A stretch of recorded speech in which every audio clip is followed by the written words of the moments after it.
गाहे बगाहे इतिहास दरवाजा खटखटाता है और पूछता है कि मैं कितना सही हूं और कितना गलत। क्योंकि इतिहास के अपने अपने विश्लेषण होते हैं। कोई किसी को सही बताता है, कोई किसी को गलत।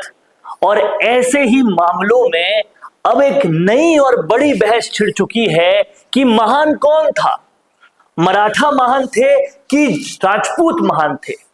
लेकिन यहां पर तिकड़म ये है और यहां पर कंट्रोवर्सी ये है कि इस इतिहास को सही गलत बताने वाले दो अलग अलग लोग नहीं बल्कि एक ही लोग हैं।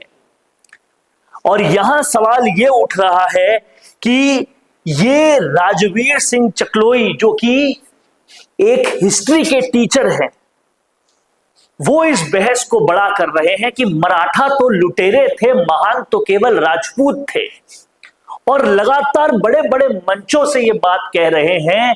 लेकिन जब इंटरनेट का तहखाना खोजते हैं तो यही राजवीर सिंह को जो है वो मराठों को महान बताते हुए भी नजर आते हैं।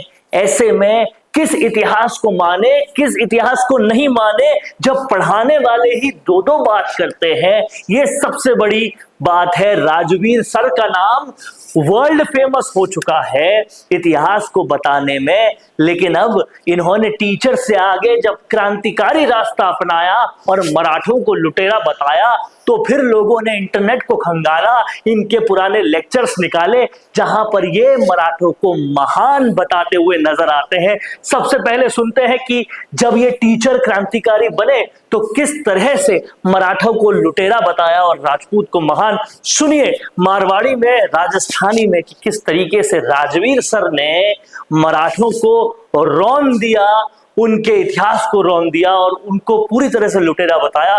समझिए, सबसे पहले देखिए ये पूरा वीडियो। मारे कदी समझ में कोनी आयो कि आ जनता कद समझ सी निंबा हेड़ो जो है मराठा कोस लियो, छीन लियो जबरदस्ती, और ई खातर निंबा हेड़ा मराठागन चले गयो। और भी निंबा हेड़ा मराठा की मूर्तियां लाग जावे और मेवाड़ को कोई आदमी चून तक कौन करे। और सौ मोटी बात, मेवाड़ के लोगों पतो भी कोनी कि की मूर्ति लागनी चाहिए नहीं लागनी चाहिए। क्या मेवाड़ के लोगों पतो भी कोनी कि 1759 का मराठा नक्शे के अंदर मेवाड़ क्या बता सके। भाई साहब तुगलका में नक्शा बताता, भाई साहब 59 आराम चेंज कर दियो है। मराठा के मांगता है। और यदि मैं 1759 में मराठा अधीन आ तो 1769 में छिपरा के युद्ध में मारो मेवाड़ को महाराणा हरि सिंह मराठा के खिलाफ क्या कर रहे हो, क्यों युद्ध लड़ रहे हो बेटे।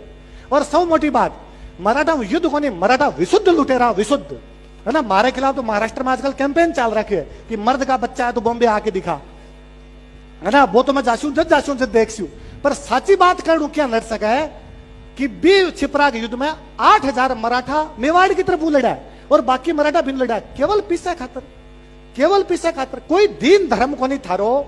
लुटेरा की फौज आती और जनता लूटा करती और मां खातर कहे नहीं साहब हिंदू पद पादशाही की स्थापना करी जी। 1769 के बाद में 1775 के आसपास में, 1769 1772 के आसपास में महादजी सिंधियो जो है वो एकलिंगगढ़ को युद्ध करे, माछला मगरा पर एकलिंगगढ़ है और उदयपुर ने घेर के बैठ जाए। फाइनली जब मेवाड़ कमजोर हो रहे हो, नो डाउट कमजोर हो रहे हो, कोई बात को नहीं, पर यदि तक कमजोर हो रहे हो मतलब वो है कि जो लूटा है वो सही हो जाए। अच्छा, लोग कहे टैक्स लेके गए थे। अरे भारत सरकार के टैक्स में दाऊद इब्राहिम के टैक्स में फर्क है।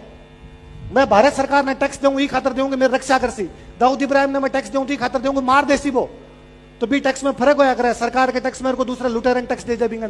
तो यहां पर तो मराठों को लुटेरा बता रहे हैं राजवीर सर, जिनकी हिस्ट्री की हर बात को पत्थर की लकीर मानते हैं, कहानी की तरह वो समझाते हैं तो लोग समझ भी जाते हैं।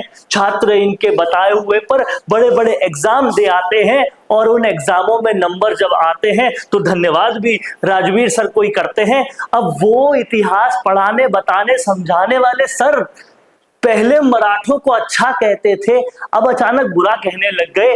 बात क्या हुई समझ में नहीं आ रहा। सबसे पहले सुनिए कि ये राजवीर सर जो मराठों को लुटेरा कह रहे थे अभी कुछ देर पहले, ये पहले मराठों को महान कैसे कहते थे, सुनिए ये वीडियो। जब आरएस में अगर हिस्ट्री पढ़नी शुरू की तो बाजीराव यूं फेवरेट कैरेक्टर था। अरे क्या बंदा यार, बाजीराव बल्लाल, जो कभी सपना देखता कि अटक से कटक तक भारत का झंडा होगा। कहां से कहां तक? अटक उड़ीसा में एक जगह पड़ती है, सॉरी अटक पाकिस्तान में एक जगह पड़ती है, कटक उड़ीसा में, मतलब पाकिस्तान से लेके उड़ीसा ईस्ट टू वेस्ट पूरा का पूरा पूर्व से पश्चिम तक एक ही झंडा होगा, मराठों का झंडा लहराएगा। और उस बाजीराव के बारे में कि जो मात्र 40 साल की उम्र में तो मर ही गया था, 20 साल की उम्र में पेशवा बना और 40 साल की उम्र में मर गया, पर उसने 20 साल जो पेशवाई की उसमें घोड़े पर रहा, घोड़े से नीचे उतरा। क्या खौफ रहा होगा उस बाजीराव का कि दिल्ली का बादशाह मोहम्मद शाह रंगीला, क्या नाम है दिल्ली का बादशाह, और मोहम्मद शाह रंगीला के एक दिन दरबार में बातें आई कि यार बाजीराव क्या है, बाजीराव कौन है, बाजीराव से आजकल इतना कैसे चर्चा सुन रहे हैं, और उसके कोई मंत्री संतरी बैठे दोनों का बादशाह आपके सामने बाजीराव कोई चीज नहीं है, आप हो, आप मुगल बादशाह, बाजीराव छोटा मोटा यूं मराठा है, उधर फड़फड़ करता रहता है, आपका क्या लेता है। और राजा ने कहा सही बात, सेनापति ने कहा सर हम तो आपके सेनापति, आज्ञा दो, उस बाजीराव को कभी भी मार सकते हैं। ये बातें बाजीराव ने सुनी कि कल दिल्ली में मेरे बारे में बात हुई और कहा गया कि मैं कुछ भी नहीं। अगले दिन बाजीराव मात्र 500 घुड़सवार लेकर, कितने घुड़सवार लेके, दिल्ली की तरफ कूच करता है, दिल्ली की तरफ जाता है। केवल कितने आदमी है, जब वो दिल्ली के पास पहुंचा ना, दिल्ली का बादशाह और दिल्ली के सेनापति दिल्ली छोड़कर भाग गए थे। अगले 3 दिन तक औकात नहीं हुई कि कोई अंदर घुसे। बाजीराव दिल्ली के बाहर बैठा रहा, दिल्ली के अंदर गया ही नहीं, दिल्ली के बाहर बैठ के शिकार किए, लेकिन मुगल बादशाह की औकात नहीं थी 3 दिन तक दिल्ली वापस आ जाए।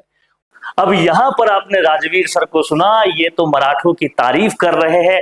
अब राजवीर सर के दरवाजे खटखटा रहे हैं, सब पूछ रहे हैं कि कौन से वाले राजवीर सर सही हैं, जो अभी कह रहे हैं वो सही है, क्रांतिकारी बन के कह रहे हैं वो सही है, या जो टीचर बन के कह रहे थे वो सही है।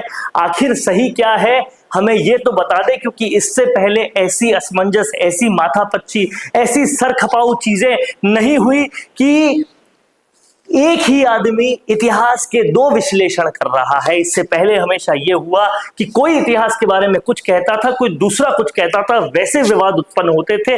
लेकिन शायद ये पहली बार है जब एक ही आदमी जो कि अध्यापक था वो क्रांतिकारी बनते ही इतिहास को बदल बैठा।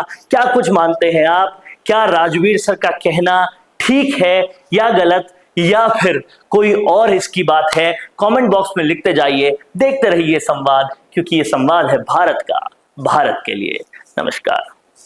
भारत का सबसे तेजी से बढ़ता हुआ डिजिटल न्यूज चैनल, जिसका परिवार 4,17,000 लोगों से भी ज्यादा बढ़ रहा है, वो संवाद न्यूज चाहता है हर जिले और हर राज्य में मीडिया पार्टनर्स। तो अगर आप बनना चाहते हैं संवाद न्यूज के पार्टनर्स, तो कांटेक्ट करें नीचे दिए गए नंबर्स पर। इसके अलावा अगर आप वीडियो एडिटर बनना चाहते हैं या फिर न्यूज इंडस्ट्री में बतौर इंटर्न सब सीखना चाहते हैं, तो संवाद न्यूज के जयपुर हेड ऑफिस में काम करने के लिए संपर्क करें स्क्रीन पर दिए गए नंबर पर।